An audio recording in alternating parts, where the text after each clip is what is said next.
Morning, it's day 2. We've just left Hawaii, Hilo. We're not quite sure where we're heading. We're heading to Fanning Island, but the way I like to play it is comfortable and to go with the wind. So we've got a southwesterly. We're currently on 240 degrees, basically heading back to Australia. Do we want to go to Australia? Yes, but we do want to stop at least a couple of places on the way. Shame not to see all these beautiful coral atolls and Fiji, Vanuatu, drop off the food for the islanders. But we've got some pretty strong winds, and last night we had over 3 meters swell. This morning it's still pretty big, right? We've got 2+ meter swells. Also last night, just before bed, Aaron was down below on a lee cloth and I was on deck just sort of snoozing, and I woke up to the boat really heeling over. She went shooting down a big wave and veered off in towards the wind, from downwind to windward. We had a huge head sail up which made the boat heel over, and as she heeled over we had a freak 4 meter wave broach on the side of the boat, and it sent us over. It knocked us down. I mean, when I say knocked us down, the mast didn't go in the water and she righted herself quickly, but she was over like a long way, like 65 degrees or something, like serious far. So that was interesting. Kind of boat was up.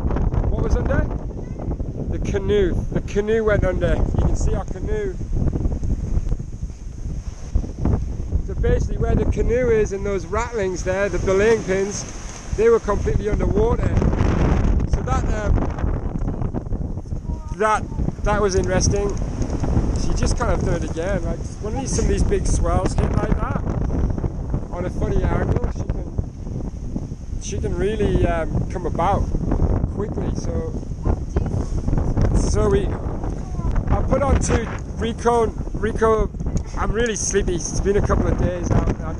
When you first get out on the water after being in the marina or anchored for a couple of weeks like we're in Hilo for 2 or 3 weeks, it takes a while to get back into it. You sea legs and you feel anxious, of course, heading across a big ocean, so you feel a little bit, so it's taking a while before you just relax into it. So it's day 2 now and we're starting to feel pretty good. We're just getting into that groove, but all is well.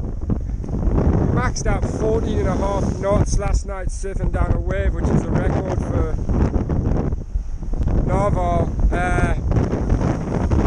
She was flying. She surfs down the waves, but it's not, even though she's such a big old girl. Some of these waves were big enough to get her going. They were breaking off the back of the boat and sending her down the waves. It wasn't a drama. She kind of surfed down the bottom and then slowed down and then kind of did the next one. So we've been going from 6 knots up to 14 knots, but mainly we're sitting around 7 knots. You can see here now that the wind's picked up a lot, and I'm having to help Charmaine steer. She's coming into windward again. So providing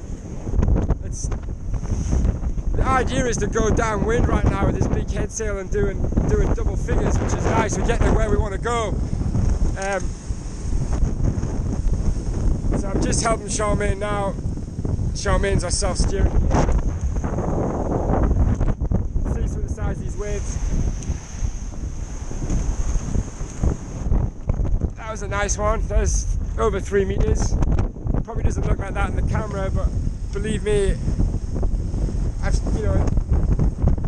bigger waves out there, but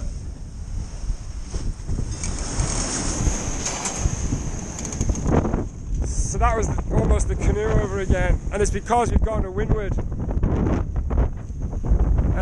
So yeah, as I was saying,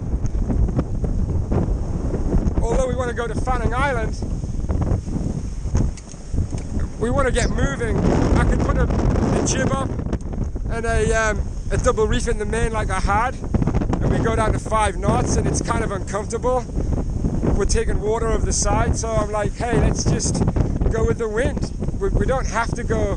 It's really important when you're sailing That you're not like, I have to be in Fiji by this time, or we have to go to Tonga because of this, or it's like, that's when accidents happen, when you don't take notice of the wind. You have to be somewhere. We don't have to be anywhere. We want to go back to Australia, so the wind's blowing that way, that's where we're heading. If this wind persists and it keeps going and it blows us to Vanuatu, then that's where we're going to go. If it's really blowy and we're charging and we end up back in Australia, then so be it. That's how I like to play things, I guess. So both of us are feeling a little bit nauseous. We're feeling like a little bit, not seasick, just Aaron was sick last time, which is kind of normal for the first few days. I'm still helping the self-steering here come back around. You'll see how much calmer it gets, right, of course, because the wind, apparent wind, drops down to sort of 50 knots. You've got about 20 to 25 now. Now she's going downwind. It's like so peaceful. Look, it looks calm, or calmish. Head sails up there, like she's just cruising. Good morning, Aaron. Aaron's giving me an orange pill.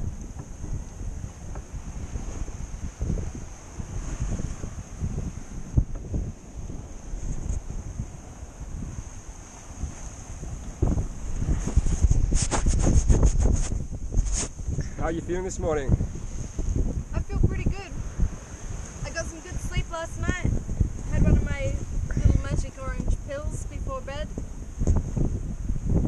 Pretty good. I think, yeah, yesterday and the day before when we left, we were running off adrenaline. So, you know, you're just wired the whole time and kind of coming down off that. So feeling a little sleepy, more cruisy. There's always the adrenaline when you first leave port.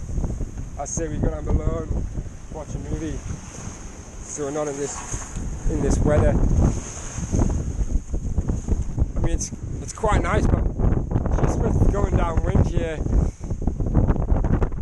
some of the waves are coming on the quarter stern. So what that does is it lifts that quarter up, the port side stern. It lifts it up, and as it does so, the wind fills the head sail and she veers off to windward. And then the self-steering just can't get us back on track. So last night we were taking turns to sort of help steer. Some of the big sets were braking, like I said, so we're having to steer a fair bit, trying to keep the boat surfing down the waves. It's kind of exciting, standing backwards, looking back and getting the boat surfing. And it's nice to know we've done 170 miles in 24 hours, which is fast for an old wooden boat like this, especially when we're just running with a head sail. Anyway, that's it. I'm really tired. Looking forward to having a bit of sleep, but we certainly got a fair bit of wind. It's going to last over the next few days, so I say we make the most of it and just run with it and see where we end up.